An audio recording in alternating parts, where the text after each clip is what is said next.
গাড়ি কেনার সুবাদে ভাইয়া আমাদেরকে ট্রিট দিয়েছিল, তাই আমরা সন্ধ্যার দিকে ঘুরতে বের হয়েছিলাম নতুন গাড়ি নিয়ে। হ্যালো এভরিওয়ান, আসসালামু আলাইকুম। পরিবারের সবাই মিলে ঘুরতে বের হয়েছিলাম।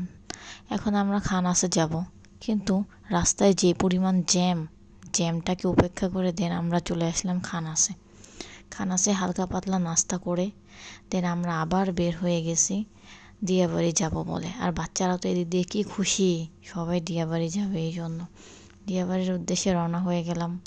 রাস্তায় হালকা পাতলা জ্যাম ছিল, বাট সমস্যা হয়নি কোনো। দেন আমরা দিয়াবাড়ির উত্তরের দিকে আসছি, ওইখানে বাচ্চাদের ছোট ছোট রাইড ছিল। আর চোখে পড়লো একটা সুন্দর চাঁদ, তাই এটার ক্যাপচারটাও করে রাখছি, শেয়ার করব তাই। আর ও হচ্ছে আমাদের বাসার সবচেয়ে ছোট সদস্য, সে তো এই রাইডসে উঠে কী পরিমাণ খুশি। আর বাকি দুজন এই পানির এই রাইডগুলোতে উঠে তো অনেক খুশি।